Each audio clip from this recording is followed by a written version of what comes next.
Okay,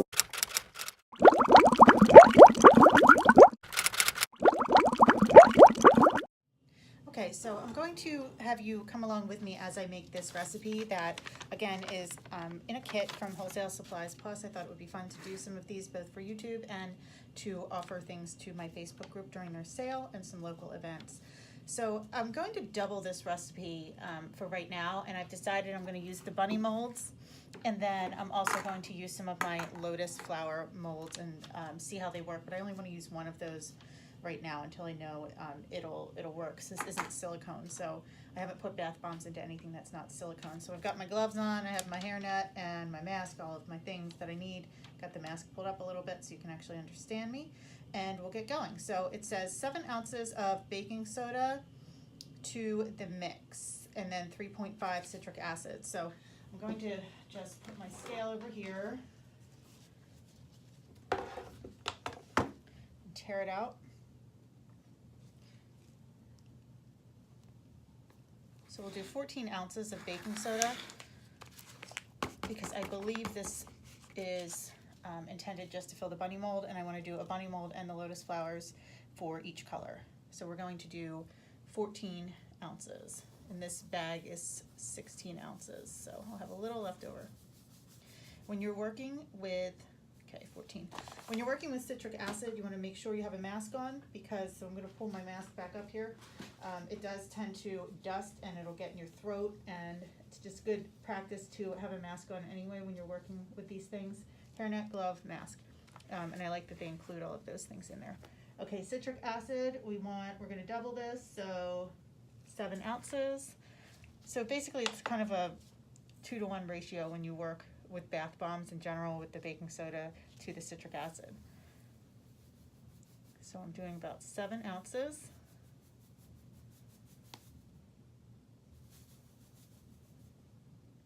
Okay, so I'm going to put these aside, and then I'm following the directions here, so bear with me. Let me actually get my whisk. Okay, so we're going to actually just whisk these, and eventually I will use my hands to get the ingredients together again with the gloves on. It's just a better way to mix, for me, to mix bath bombs.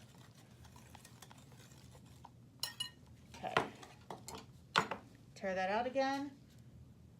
In the plastic beaker, I need 0.2 of the fragrance, so 0.2 ounces. And then I'm also going to add some vanilla stabilizer to that. I've never worked with vanilla stabilizer. I've only used vanilla, allowing it to just create a natural brown color. So this will be interesting, but I certainly don't want my bunnies to turn brown, and I kind of want to see what happens with this, if it affects the fragrance or anything.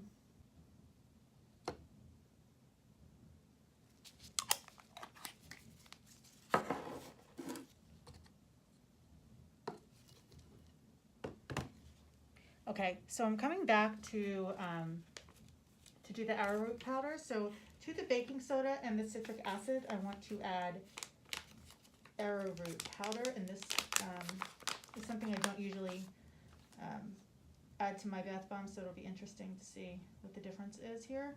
So we want 1 ounce.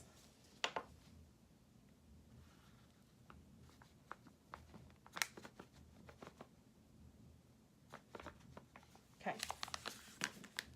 And then, now I'm going to get back to, I actually mixed up the fragrance oil and the vanilla stabilizer here, so I have that ready, and I'm not going to use all of that for this batch. I'm going to use about half of it, but I wanted to just mix it together.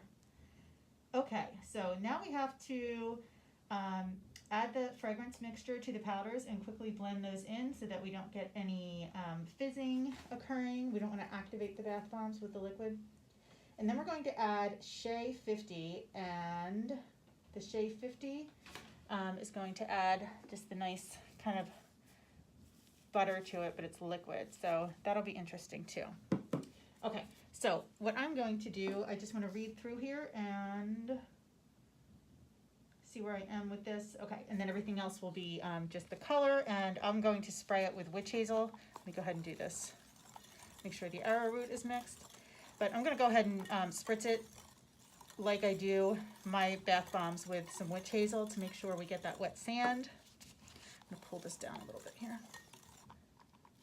Okay, and then we're going to add in about half of this.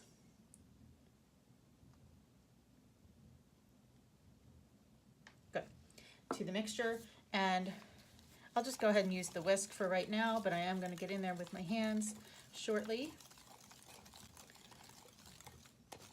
Just kind of, this whisk is nice and flexible, so I can kind of use it to get all those crumbly pieces where the fragrance is kind of binding and clumping up a little bit, which it always does.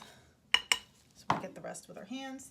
And then we want to use some of the shea, so I'm only going to be using a portion of this because I am making several batches, so we have to keep repeating this procedure. So here we go, we're going to add just a little bit. You can see it's very thick, so it'll give us a nice oily base. All right. And then we're going to throw some color in. So let's decide what color we want to do first. I tend to gravitate towards pinks first, so we're going to try that one. And once I get that in, I'll whisk it again a little bit, and then I will get in there with my hands.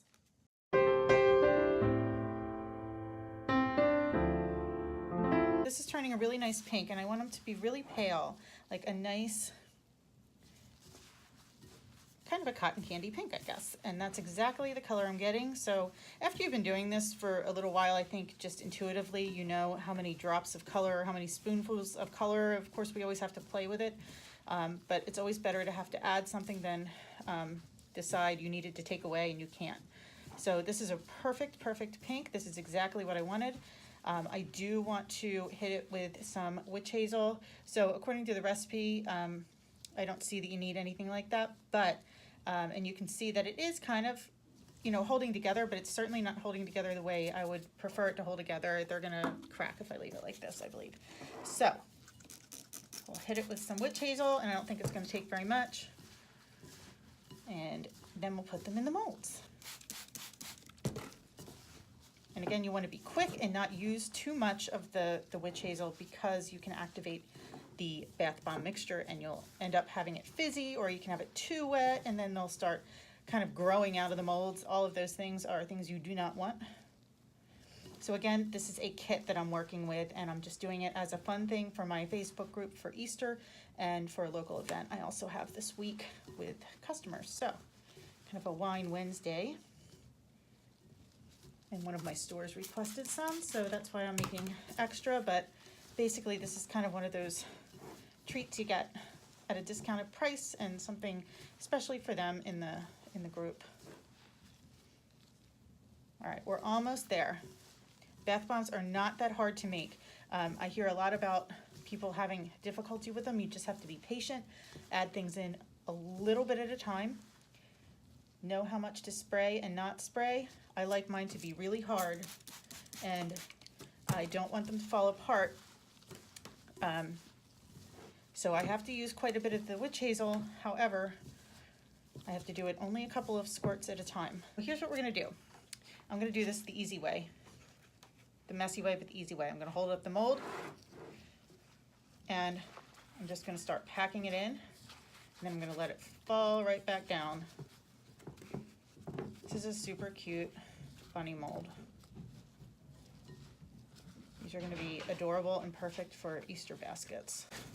I like to try stuff like this too, because it gives me an idea as to whether or not it's something I actually want to offer. You know, if I wanted to do something like this and actually make a lot of them, alter it, you know, with using my own bath bomb recipe and some fancier packaging and that kind of thing, I can try it out this way, not waste ingredients, and know there's always an audience for it, and plus it's something fun to do on the video. So I want to really pack them in there,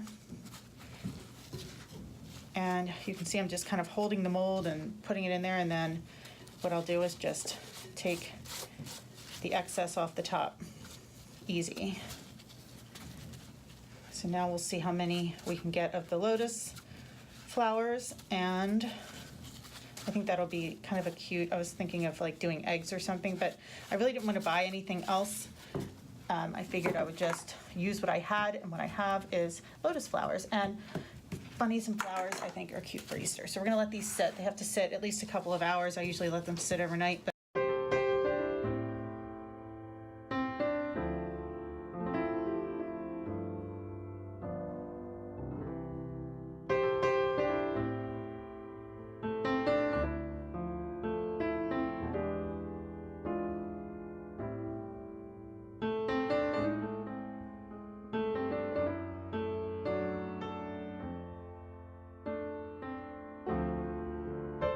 pink is done, and when I come back, I will be doing another color, probably a blue or purple. Okay, so these are the finished packaged bombs. So I decided to put 3 bunny bombs and a lotus flower, and then on the back, the label, which is probably not really focusing, but anyway, you get the idea. And then I used the curling ribbon that they gave me and one of my bags that I wanted to use up. So that's it. 7 of these to 10 of these will be heading off right now to a store.